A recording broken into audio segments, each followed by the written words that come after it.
Welcome to another edition of the Dakotan's Election Central, where we are comprehensively covering the 2024 North Dakota election cycle. Today, I am joined by current councilwoman for the city of Minot, Lisa Olson, and a candidate for the District 38 House of Representatives. So thank you for joining us today, Lisa. I'm glad to be here. Thank you. Absolutely. So before we jump in, start it out easy. Tell us a little bit about your background, where Lisa comes from. Okay. Well, I grew up in western North Dakota. I graduated from high school in Williston in 1985, so I'm going to date myself a little bit, and moved to Minot with the intent of living here for a year.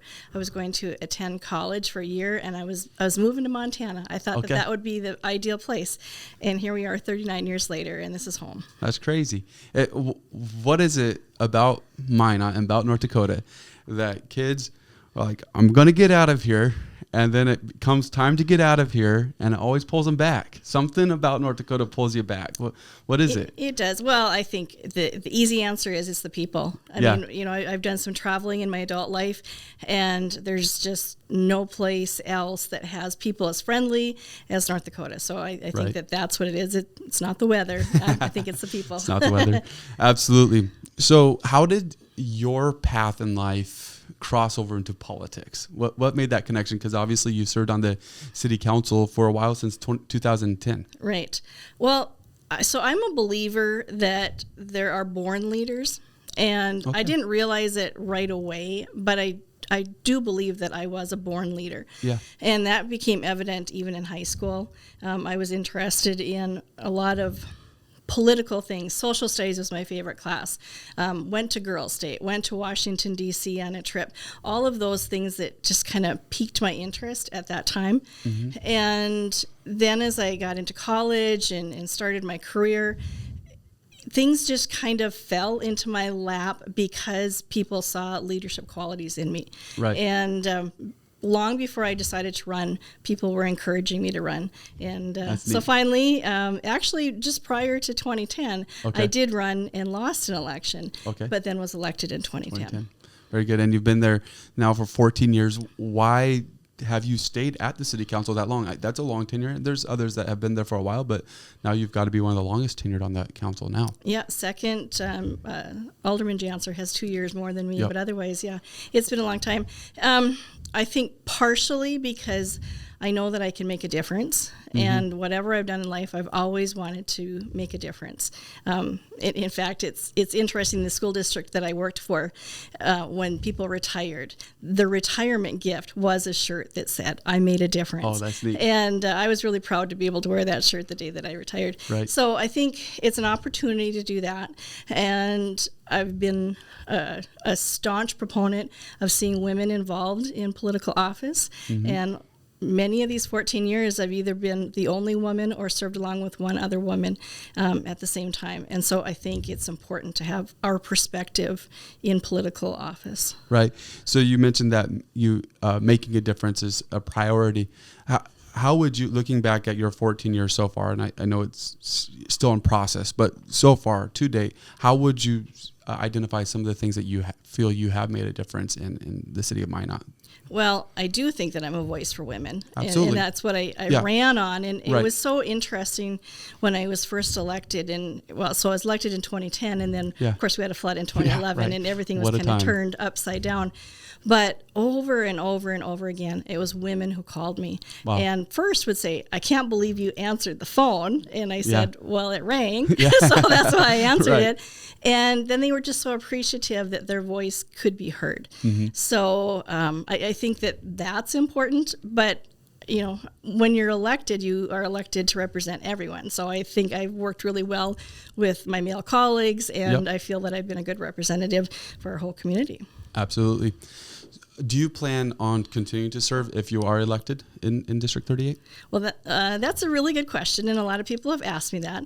So I have committed to staying until the end of 2024 because I want to get past the November election to see the results there. But a precedent has been set not only in our community but in our state that there are people who can hold two elected offices. So I'll make that decision in December unless the decision is made earlier for me based on election results. results. But I think if I could handle it, I would maybe give it a try. But I know that that's a lot of responsibility. Do you feel, and this was a question that I had with that, is city council is kind of seen as a nonpartisan position. And then obviously running, a person should be able to hold their core beliefs. They should be able to be part of a party, even if they're on a city council. But Yes. being in that vocal place where you're going to be fighting for or against bills on the legislative session right away, starting after you're elected, do you feel like there would be a conflict there that would be created? Well, again, I guess I would rely on those that have already done that, and currently State Senator Brad Beckett from Williston is doing that. He's serving in the legislature and then also serving on Williston City Commission. So I think he'd be a resource that I would reach out to just to see if he has experienced a conflict or not. Absolutely. How do you feel that serving on the city council has prepared you for this run and to be a representative for District 38?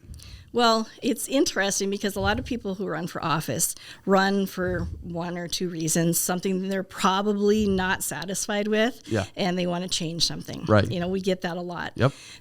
What you find out very quickly is that you're voting on a whole plethora of items. Some aren't that exciting. Some are much more controversial. I've estimated that I voted on 7,000 agenda items in my 14 years on the council. So that sounds exciting. Sometimes it is. But I mean, you learn through those agenda items. Like I didn't know about road salt, that kind of thing. I mean, it's a learning experience. But that experience, I think, will just parlay well into legislative service because I know that they have a lot of bills that are presented to them, really quickly because they only have 80 days to get all of that work done. And I think that I am prepared to do that. And I think that I can prioritize well and know what items need time at the present, and maybe something can wait a day or two to make a decision on or whatever. But I think just bringing what I've done at the city council could help me do that. I think and I'll just add in the other thing that I think is really important is the ability to understand government financing and budgeting because that's a huge part of what legislators do. And I feel like I can kind of hit the ground running with that.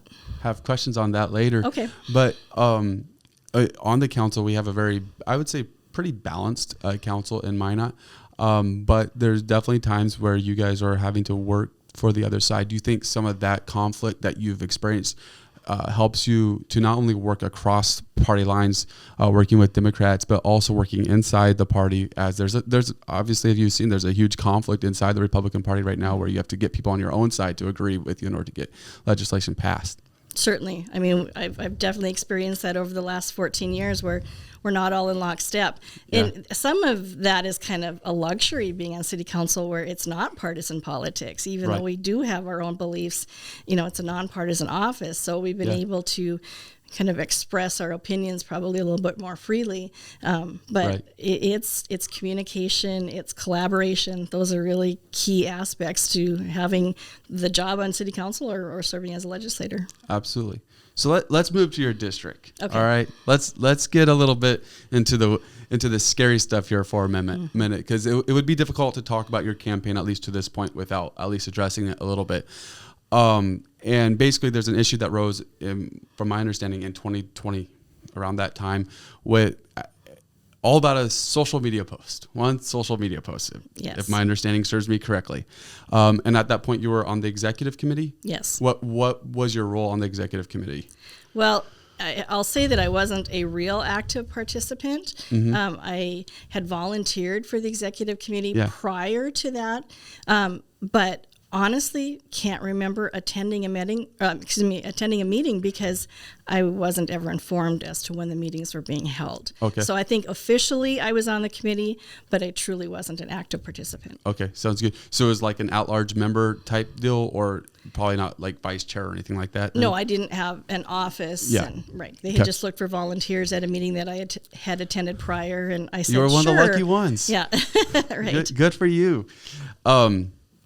So I think first thing that's on my mind is take us back kind of to that post. What was the inspiration behind that post? What trying to connect with Democrats? And I guess for our viewers, the post in question was basically where you were just saying, if you're a Democrat and you're interested in running for office, let me know and I can help get you connected to someone basically. What was the inspiration for that? So we have to go back even prior to 2020, and we'll go back to 2018. And the Minot Public Library was holding informational meetings called Women Lead, Women Run. They held them in 2018 and 2020. The whole purpose was to encourage women to run for political office or to inform women on how they could be an active part of a campaign. I can say anecdotally and just based on data, women are very reluctant to run for political office until they are encouraged to run or asked to run. That was my situation, and it's true for a lot of women that I know. So this was an attempt to get women involved. Yeah. And we met in 2018. I was invited by the library director at the time to be there, as were other women who were in elected office, and we all attended. We could do some Q&A and that kind of thing. Usually, I think in 2018 and in 2020, there were probably 3 or 4 meetings each time. And it was just information. Here's the paperwork that you fill out if you want to run. Here's the deadline. Here's how you collect signatures. Here's how you do campaigning. Here's how you raise money. All of just the details that are involved in a campaign. And so I truly don't remember writing the post, but obviously I did. Right. And so the post appeared on the Women Lead, Women Run Facebook page, not my personal page. And it said exactly what you just indicated, that, if there were Democrats running or interested in running in District 38, I'd get them in touch with a contact person. It was informational. It wasn't campaigning. It wasn't advocating. That was just the context behind that post. And when you say it was posted on that page, basically from what I've seen in research, and I don't know because I didn't see the actual post, I saw a screenshot of the post. It was basically a Facebook group, right? Yes. Right. It was a Facebook group, and so it was posted within that group. Yes. Gotcha. Yes. I think just I looked back at it now recently because it's come to attention. I had completely forgotten about the post. 75 people viewed the post. Okay. It wasn't seen by a lot of people. Right. Yeah. Do you feel some have said that it's like you were trying to help the opposing team or something like that, and basically you've already kind of addressed that, but was that your intent at all? Absolutely not. And my intent is to encourage women to run. That core. was the whole point in attending. Again, like I said, I don't remember writing it, but just based on what I know from attending those meetings, that would have been the purpose. And so now bringing us to current day, basically how that has affected things in District 38 for you is you still could have been endorsed, is my understanding, but you are not allowed to be a member. They're not accepting you as a member. Right. So there's one rule within the District 38 bylaws that does indicate that if you have not paid your dues by December 31st of the previous year, you're not allowed to vote in that upcoming year. Right. And I understand the purpose behind that.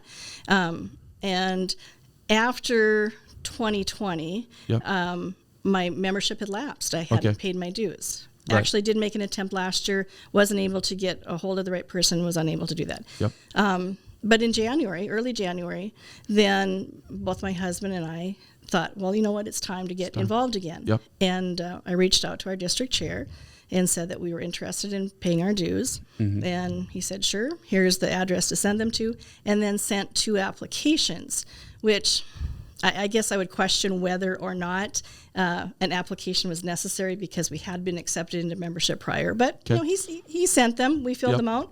In it was just like the personal information, home address, that kind of thing. And then, do you agree with the platform of District 38? Right. And we both agreed and sent those in. That was early January. About a week and a half ago, so mid-February, I received a letter saying that my membership had been denied, and then there was no explanation as to why. And I did reach out and then found out that the source was this Facebook post. Well, that's exciting. Well, it's been interesting. Yeah, it's been interesting for sure. I had this on my list of questions, and it was one I wasn't sure if I was going to ask, and I still will, though. Do you regret the post? No. I regret what has happened in this last week. For sure. Because I feel like it's caused a firestorm that's unnecessary, but I will never regret encouraging women to run. Right. And I am a firm believer that elections with people with different views are very important too. Yeah. And I think that the best candidates get elected. So I don't think that it was really, in opposition to those that were seated, and I didn't think it was a threat to them either. Yeah. The best. Before we move on, one last thing on this subject. I just want to kind of review what your current situation is now. So basically, you haven't received the endorsement, and Correct. It's already happened. You won't receive the endorsement from District 38. Yes. So now you're just going to compete in the primary. Yes. Which is something that's been very common this political season. It is. So basically that process is you just get signatures, and then you'll be on the June primary ballot, yes, where people can go and vote for you in District 38. Yes, so I'm in the process of collecting the signatures now, and hope to do well in the June primary. Absolutely, yeah. Absolutely. All right, well, let's switch gears a little bit, and let's have a little bit of fun. Let's jump into some rapid fire. Let's break it down a little bit. Android or iPhone? iPhone. Well, that's good. Fiction or nonfiction? Usually nonfiction, biographies in particular. Okay. I enjoy. Yes. What's your favorite author? Oh heavens, that's there's too many of them. There are too many. Okay, let's go to a favorite book then. So favorite book, the Bible. Okay, That's done. Obviously that is my source for everything that leads my life. Okay, then let's go. What's your favorite book of the Bible? Oh gosh, I'm going to say, and this is going to surprise people, Revelation. Okay. Because truly, it's the story ends well. Right, Jesus wins. You're right. Summer or winter? Summer. Introvert or extrovert? I think I'm an introvert, but public office has gotten me out of my box a little bit. Yeah, that's not surprising. Pancakes or waffles? Waffles. Okay. City life or countryside? Most of the time city life, but I do like lake life. Okay, yes. There we go. That might be more North Dakota appropriate. Calls or texts? Calls. Okay, okay. Cake or pie? Cake. With frosting. With frosting. Yeah, got to have that. Yeah. Chocolate or vanilla? Chocolate. There you go. And lastly, because it's just a wonderful question we've asked many people, what's your favorite thing about North Dakota? The people. We kind of asked that kind of in the beginning, I guess, a little bit.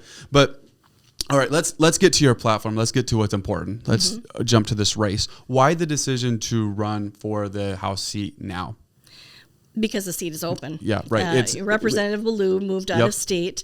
And so, the seat has been filled in interim by Representative Rodemaker, but it will be open in November. So to follow that up, is this something that you have been looking for the opportunity to do for a while? Because, the reason I say that now with term limits, next election cycle, there will be two open seats. There'll be a Senate seat that's open in that district, and there'll be a House seat that's open in that district. So has this been something that you've been wanting to do for a while? I have been wanting to do it for a while, but I didn't retire from education until about 3 years ago. And it just didn't work well into a school schedule to take 3 or 4 months off. And so I wanted to wait until I retired. And I also just didn't feel it was right to run against an incumbent. So now that the seat was open, I felt it was just a good time. Good timing. And so what are some of the main issues that you are building your platform for your campaign on? Well, so the entire Republican platform I do agree with. But and I'll say... I'll go back to candidates that I've seen in the past, and then I can share what is most important to me. But again, a lot of times people will have 1 or 2 hot button issues that they think they're going to fix. And then you find out that you're going to have to deal with a lot. Right. So I certainly anticipate seeing agenda items or bills that address all of our platform. But as a 30-year educator, quality education certainly rises to the top for me. Right. So, and that's an interesting discussion. Do you feel that the education that is being given through the public school system in North Dakota currently is adequate? Certainly it's adequate, and I think that many times it's more than adequate. Yeah, because there's been some discussion on this as far as like the literacy rates and stuff like that are going on in North Dakota, and they're not necessarily being at the level that we would want them as, or that some would want them as.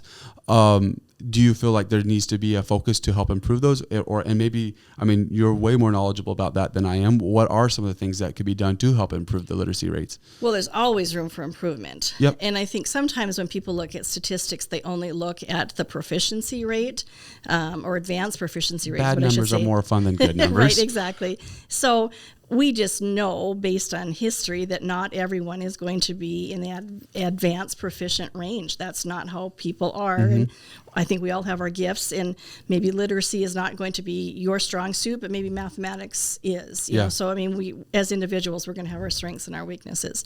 So I think that that's important. You know, I think that schools have had, they've kind of taken or kind of received a black eye post-COVID. And some of that is earned and some of it isn't. You know, a lot of decisions were made very quickly in 2020 regarding education. And it was something that no one in education was used to dealing with. You know, I think we would all agree that having students in a classroom with a highly qualified teacher is the best scenario.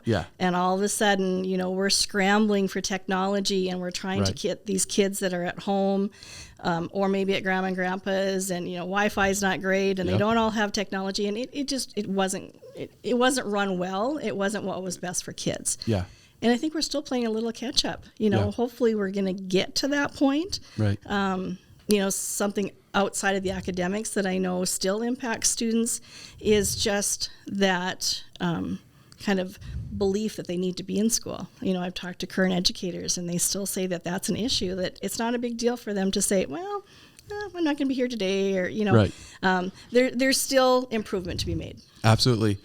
Part of the Republican platform talks about parents are ultimately responsible for the family's education, all that. Do you feel that with the way that property tax is set up, and we'll talk about that specifically, but that it gives parents the ability to make that choice well? An example is the fact that obviously property taxes goes towards funding schools, right? If you want to go and put your kid in a private school or even homeschool your kid, that's going to be a lot of money out of your pocket. There's no real incentive to do that, at least financially. Do you feel that there could be changes that would incentivize that, or do you think that having kids go through those alternate systems is a healthy thing? It's a loaded question. There is a loaded question, or a lot of question in there. So I guess what I will say is, no, I don't think the system is set up well for really involved parents. And I will just give that caveat that not all parents are really involved. And sometimes a lot of responsibility does fall on the school staff, because there are parents that are absent. There are parents who just believe that, you know, from 8 to 3, they're your kids. You know, it's almost babysitting. So, I mean, okay, so best case scenario, when you have some parents that are involved and they want to see the best for their children, they are limited in some of their options. And I can just tell you my experience. As a Christian, I have believed that it was really important for me to be in the public school system and be a good moral role model, to be a compassionate educator, and to be available to kids who needed me. But as a parent, I chose private education for my children because our faith was important to us and we wanted a faith-based education. So we made that choice, and it was a financial hardship to do that. I'm sure. So, and I guess I'll parlay off that just a little bit more too. I think a lot of the cultural issues that the legislature dealt with in the last session could be remedied by giving parents more choices as to where their children could attend school. So it kind of comes back to the taxes then too. If there is some way to work that out, and it looks like Representative Lauser has a plan that could be considered, that would give some of that freedom for parents to be able to choose the school that's right for their kids. Right. Yeah. You bring up a really interesting point, though. And that is your faith-based, which is important, and being able to make that choice for your kids to put them into a private school. Okay. Do you feel, and I'll ask this question to establish a basis, whatever your answer is fine. Do you feel it's important that when policy is being made, that there is godly influence on that? I mean, we could go back to the Declaration of Independence and God's reference there. And I've asked that question. If you watched other podcasts, you probably heard a similar question. Do you feel like that's important? it's important for me as I'm making a decision. Okay. I feel that faith has a place in the public school system, but because it is public and it's not private and it's not faith-based, you have to be considerate of all of the faiths that are represented or non-faith. Right. So when you're doing that and you have to teach to the whole, then some of those decisions are difficult to make. Absolutely. So do you see the dynamic, say Lauser's plan, which one day we'll probably do an interview with Lauser, and basically there's a credit in there. I think it's 80%, whatever the amount is for a kid going to public school. A parent could get 80% of that. They put them in private school, and that would go directly to the private school covering that tuition, and the private school could charge more on top of that if they wanted to. So it gives the flexibility where it's a little bit more financially feasible for somebody to put their kid in a private school. If more parents did that, what happens to the public school? What kind of dynamics changes in the public school? You're going to be, the dynamic of kids would totally change. There most likely would be a rise in private schools. Is there a danger basically on that side of it? So I think in a community the size of Minot, I think the schools who are performing the best will continue to do that. I think that they will be open, and I think they'll have students. It is certainly a concern for rural communities and rural schools, and I spent my entire career in rural schools. Right. So I understand the negative impact that it could have on them, because even if parents want a faith-based education for their child, it's a hardship to drive 45 miles one way to get their kids to school. So I think that's where the negative impacts would occur, and it's unlikely that, you know, a small faith-based school is going to pop up in a community that has 400 people. Right, yeah, that'd be very unlikely. Okay. I think that's a really interesting topic, and we could probably spend a whole podcast just focus on education. And honestly, people don't know me. I definitely have a strong belief in God, have a strong faith, and so I think that's a huge impact. But I will do my best to move on as much as I want to stay on this topic. And I want to ask you this: do you feel that technology-wise, that schools are doing a good job of keeping pace, or do you feel like they're falling behind in the technology area? I'll say this. I'll answer a little bit of the question for you. North Hill Minot High is going to be very technologically advanced, it seems like, in some of the things. But overall, in the Minot area schools that you've seen, do you feel like, how do you feel like they're doing? My impression has been that they've been keeping up, that they're teaching the technological skills that are necessary. Yeah. You know, the interesting thing is when you have educators that are my age or even older, it's probably more difficult for the educators than it is for the children. You know, as it's a learning experience for everyone. So yeah, I got a 3-year-old that I don't know how, but he's able to navigate phones. It's crazy. All right, let's talk about property taxes. So you've already mentioned Representative Lauser's plan, and there's another one out there by Dr. Rick Becker. Obviously, I guess we can start here. Do you feel like there's a need? And this is an interesting question for you, because you've seen it from the city side. You've worked on the budgets, and you have allocated the property tax, or worked with others to allocate the property taxes, or voted on however you worked in that process, right? You've seen the money actually spent. Do you feel that there is property tax reform that is needed for North Dakota and for your district? I think that there's certainly the opportunity for reform. I don't necessarily prescribe to Dr. Becker's plan, and actually had the great privilege last night of hearing Dr. Becker speak on it for an hour and answer some questions for leaders from political subs. So I feel like I have a little bit more information than I even had prior to that.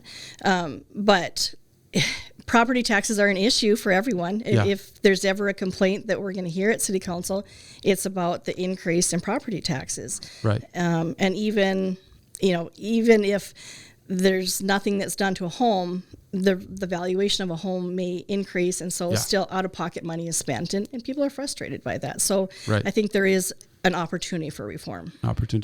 And they talk about the property goes up, well, then the mills should decrease. And then with property tax, forget about the actual reform for the money part. It's the complicated part of what's a mill and how does it work, and simplifying it so the average homeowner or the above average homeowner can understand what's actually going on. It's incredibly difficult. It's almost impossible to explain, I think. So reform potentially needs to be done.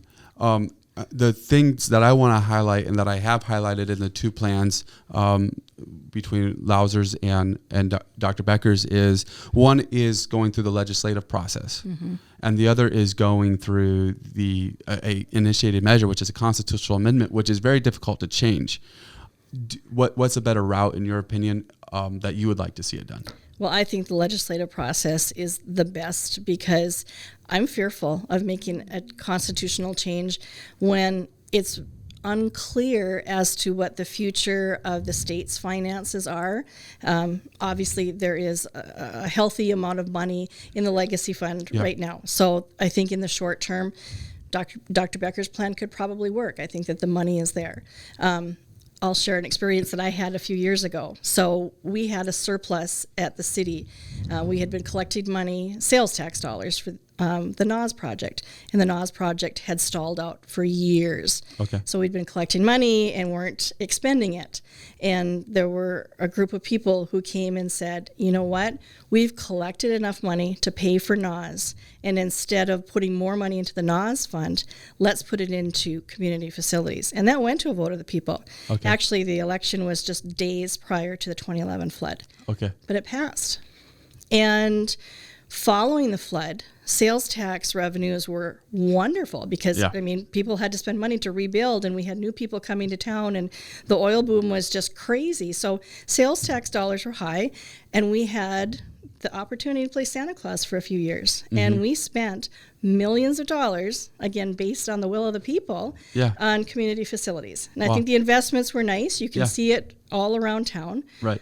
But then the ship hit the sand because NAS came back on. I mean, the court hearings were completed, and the decision was made to move forward on the construction of NAS. And guess what? It was going to cost a whole lot more money. Wow. And we didn't have the sales tax dollars come in because we had spent them. Yeah. And the negative impact was we had to raise property taxes to pay for basic services.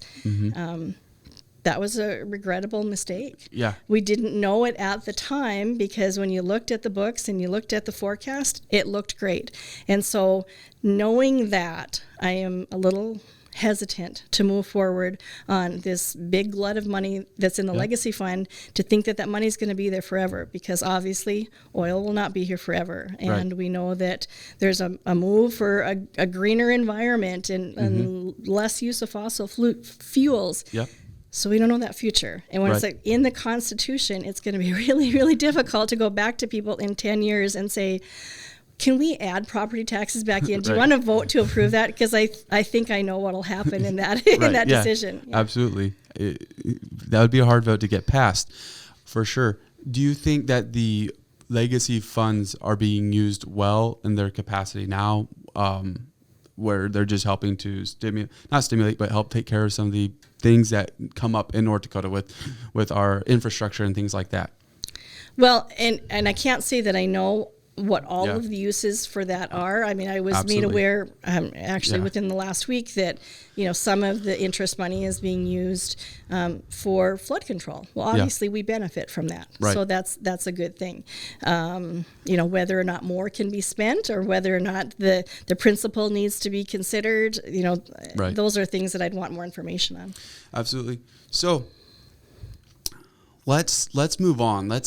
Unless there's another main issue you want to bring up, I want to talk about you.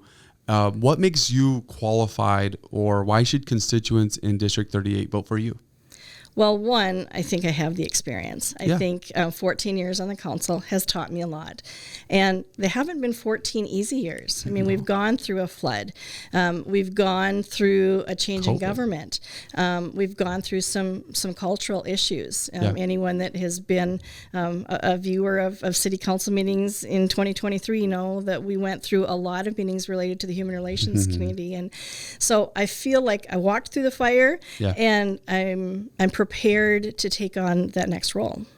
Obviously, this is one of those questions I had on here. I wasn't sure what if I was going to do it or not, but it's a nonpartisan role, okay? And you mentioned there's 7,000 votes or whatever that someone probably just for roll call or adjourning a meeting, right? Yeah. I'm not trying to diminish the 7,000, but what I'm trying to say is not everyone was like this breaking deal that was a huge controversial thing. But it's a nonpartisan rule. Do you feel like if we went back through those, that people would be able to see and feel that you're a conservative at heart? Yes, absolutely. I think that just the fact that I take the time to consider what is being presented to us and consider the things that people bring to us as concerns, I think that my answers and my thoughtfulness have been conservative. You know,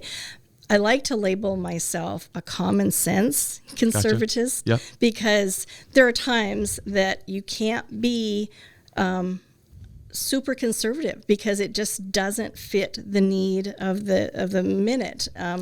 But for the majority, yes, I believe that most people would be able to see the actions that I've taken have been conservative. I'm going to ask you a hard question. Okay. And it's something that was brought up, and it's an interesting thing. But I think the biggest deal is it's a chance to hear from you on it. And that is when the city had the pride flag raised outside the city hall. Mm-hmm. You were on that council. I did some research. I tried to find if there was a roll call or how all the votes went down on it, and I wasn't exactly able to find it. So I'm not going to say with confidence anything of how you voted for that. I saw statements that you made following it. Was that something wise? And if you were in favor of that at the time, if you were in favor of that for it being raised, does that bring, just explain it? Okay, certainly. Well, so it was never the city council's role or decision to allow a special flag to be flown. That was always the mayor's decision. Okay. So the mayor at the time had made that decision to allow the pride flag to be flown. And after that, there was a lot of concern from a lot of people who came to our city council meetings. We tabled the discussion. We didn't make a decision at our first meeting. Right. If you have watched the meeting very closely, you'll see that my ending comments were related to my faith and you know, in sharing that despite all of the differences that people were experiencing, it was more important to show grace and to show love. And so that I you know, there's not a lot of times that I think I've been real open about my faith at the city council level, but I felt it was important that night because it was primarily Christians who were concerned about the flag being flown. Right, yeah. So then when we did make a decision, I think I made the motion, I'd have to recall, but I made the motion to simply have the U.S., the North Dakota, and the city flag flown, you know, nothing else. And honestly, that's come at a little bit of a cost too, because not long after that, we had the request to fly the flag by the police department that would have honored officers who had, you know, been killed in the line of duty, and we had to say no. Yeah, because we had a new policy. Had that policy. Well, I thank you for answering that but also thank you for standing on that because I think it's important that, you know, there's some things that should just be held a certain way at City Hall, and that's one of them. I think it's good that we have the American flag there, and that's good. So if someone wants to connect with you, or actually phrase that question wrong, how are you going to stay connected with the people once you're in office? Is it gonna be a deal where some people say their representative gets to Bismarck and you just don't hear from them anymore? Or how are you going to stay connected with the constituents in your district and make sure that their voices are heard in Bismarck? Well, my intent is to certainly answer phone calls as I have been doing. Phone rings, you answer. Yes, answer emails. And I'll say I've tried to email some of our current legislators in the past with some issues, and it's been difficult. I've had very few responses. So I'm sure they receive hundreds of emails, but it will be my intent to try to reach out to them. I have been an active participant in the Saturday forums. I think that that's always an important time for our residents to come and ask questions, so I would participate in that. And, you know, people see me around town. I mean, no one is ever shy to talk to me at the grocery store or at the mall or church or whatever, so they'll see me, and I'll talk to them wherever they want to talk. Absolutely. Well, appreciate you coming on. Want to end with this. How can someone reach out, contact you, or even show support for Lisa Olson for District 38? Certainly. Well, I have a Facebook page called Olson for 38, so they could like that. There is information related to my campaign. If people want to get involved, if they want to sign my petition, if they want to help with the campaign, if they want to send donations, all of the information is there. My phone number, which has been listed many different places and hasn't changed, 701-720-1853. I'll answer when it rings. Perfect. Well, I really appreciate you coming on. Thank you. Thank you. This has been another edition of the Dakotans Election Central, where we are comprehensively covering the 2024 North Dakota election cycle. I'm Jonathan Starr. Be sure to go to mydakotan.com, click Election Central. There you'll see a list of candidates, of incumbents, of everybody that's running for a position in North Dakota this year. Also, stop by our Facebook page, like it, subscribe to our YouTube channel, become part of the Dakotan community. Thank you for watching this video. Have a great day.